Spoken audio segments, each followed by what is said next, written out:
want to give you the idea that what we need to do is we need to recognize the importance of the work that the coaches and them doing and what you're here for.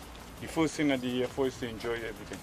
To enjoy playing football, to enjoy being in something that I want us to not take it for granted, that the opportunity that is given to you as young, aspiring sports people, your sport at the moment is football. And something that I want to share with you, because I understand the modern culture now, is I want us to understand that football has gone on from being a sport to now being a business, to being an industry. I've managed to spend 16 years of my life living in England, working in the top league, which is the English Premier League. I've worked there for 6.5 years. So I've been around the best. I know the best. I've sat in the rooms with the best. The Alex Fergusons, Mourinho, I know how they function. I worked at Everton, was the last club I left at. And what I want to say to you, right, because I think you all understand this language more than anything else. The average wage in the Premier League, right, was £60,000 a week. 1 week. For those who could understand what I'm trying to say is, £60,000 a week changes your life into something that can change your parents' life, it can change your life. It's something that is incredible. So it is an opportunity given for you to come out here and enjoy your football, enjoy the work that you're doing, but also to see the opportunity to change your lifestyle and to change what is happening in Trinidad and Tobago. Because what we have in the moment now is we have a lot of fast money, fast cash. Nobody don't want the small money, everybody want big money, so they're doing the wrong things to get the big money. You have an opportunity to say, no, I am going to be the group that is going to change that. I am going to be the group that is going to make a change to Trinidad and Tobago. Because it's not all about money. It's about becoming better people.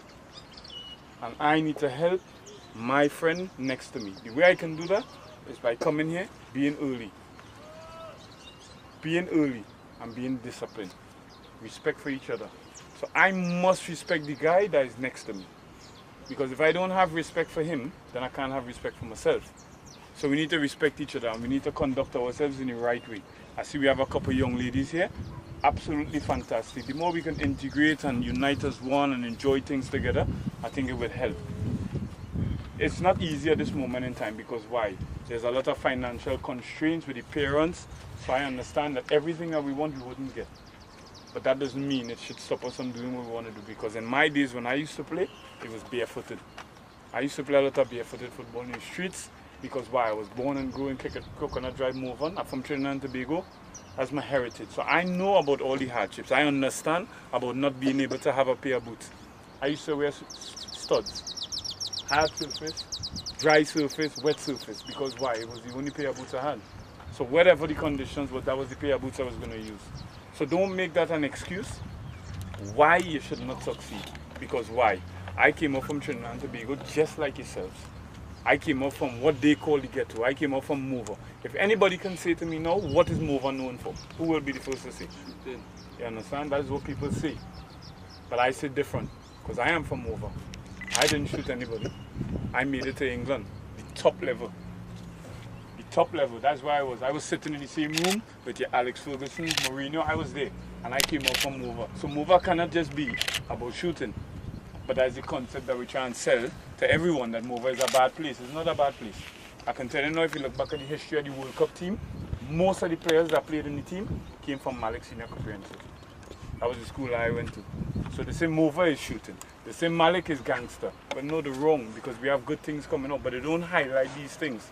So you have an opportunity here now to come out and make something of yourself. Try and use the opportunity. Use the opportunity to encourage the younger ones. Be the leaders, especially the older ones. You be the leaders. Come out and lead. But the best way to lead, right, is by example. If you lead by example, he will follow. He will follow. And he will follow. But if you start doing the wrong things, they will then look at it and they will follow that path. So don't come out here and just think, well, look, we're in a camp and we're here to waste time. No. Enjoy it. But think about the bigger picture. Think about what we're here for. We're here to try and make a change for Trinidad and Tobago. That's what we're here for. And making that change to Trinidad, you will benefit. So become better people.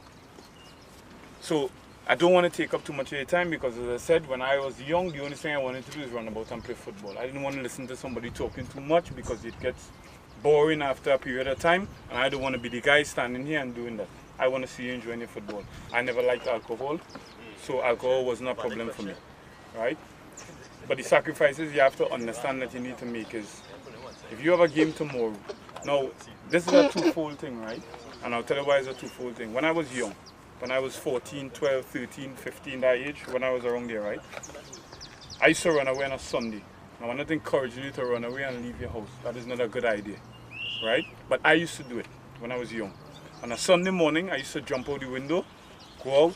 I used to go and play one game in the morning in Etihad Savannah, right? So I'm playing at under 15s. 9 o'clock is the first game. The second game is the under 18 team playing. I play with the under 18s as well. And then when I go home in the afternoon, the big boys playing, we used to call minor league. I play in a minor league game in the afternoon. So that's 3 games I play in one day so far, right? And then when I go home in the afternoon, on the block, my brethren and them sweating on the streets. So I'm playing in that as well. So that's 4 games I play in one day, right? Now in my days, that was my development. I never had the opportunity to come to an academy program for a coach to help me. That was my development. But what we need to understand is once you start going up in your footballing career, you then need to understand what is the right thing and the wrong thing. So the moment you decide that you want to get involved in a sport, and you have to live it, breathe it, sleep it. That has to be your life. So the option of somebody saying to you, you should do something which you know is wrong to hamper your improvement, you need to make that sacrifice and understand I cannot do it. Now my advice to you, and I would like to hope it, alcohol should be a no-no. Because why? The damage it does to the human body. So alcohol should be a no-no. Smoking, drugs, these things and them, these are no-no. These are no-no. These are not part of what, not just be a sport, but as a part of a human being. These are no-nos. So we have to, and that shouldn't be a sacrifice. The sacrifice should be right. See, when my friend is home sleeping, you must be out here working. Because that's how it works. I spent 4.5 years in the army, right? And this is how we used to work. We used to work through the night. And we used to rest during the day. Why do you used to do that, right? It's because the enemy, they're resting at night.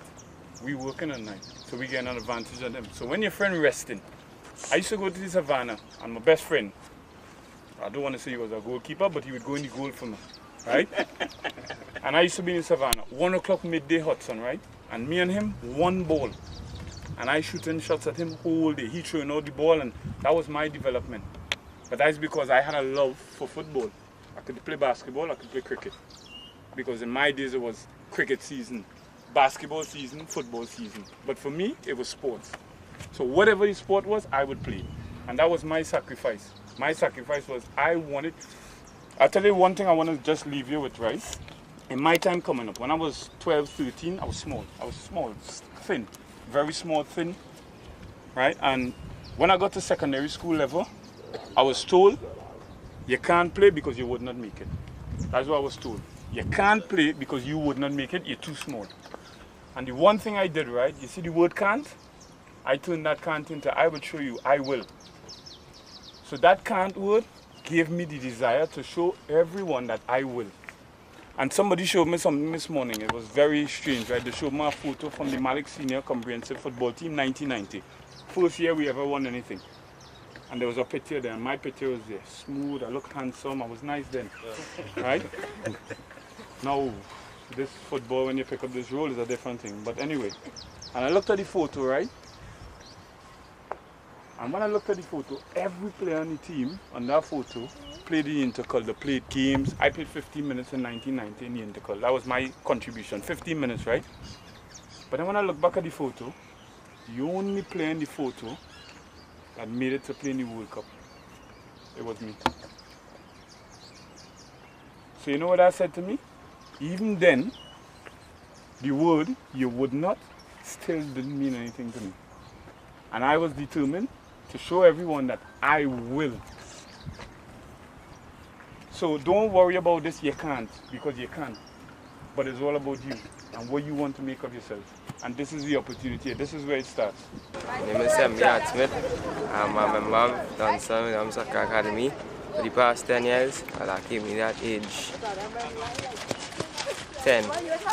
That's the way the coaches talk to you, the way they treat you, and every day is a learning experience in this academy. Well, the goal is to either sign a professional contract and just further football. Hello, my name is Dan Springer and I've been a player at Dunstan Academy for the past 13 years. I've joined since I was 4 years old and I've been part of this club, and now Dunstan is like my second father. Dunstan has a really good coaching plan. He's helped me develop my skill from since I was young. I've trusted his skill, plus he's coached for his integral team. So he has experience in the field, so I trusted him for these past years. I would like to encourage a scholarship to a school abroad. Okay. What school you attend? I attend Presentation College San Fernando. Are you on the intercol team or the under 14? What? I'm captain both under 14 and under 16. I'm working on the integral team right now because it's pre-season. Tell me about the experience in 2016 representing the school Presentation College. It's always a great honor to represent my school because I always wanted to do that. I thought it was a very prestigious thing to represent my school. Who or what player do you pattern your skills off of? I really look up to Xavi. He used to play for FC Barcelona because I like his play style. I play a lot like him. A smooth kind of pass the ball, not really aggressive, but I like that play style. And who is your favorite local player? My favorite local player right now have to be Jovan Jones. Why? Because he's very composed on the ball and he always gets the job done. If you would like to tell the public about Dunstan Williams Academy to encourage more young people to attend, what will you tell them? I would tell them to come to this academy because it's one of the best and I can help you develop your football skills to one day be out there.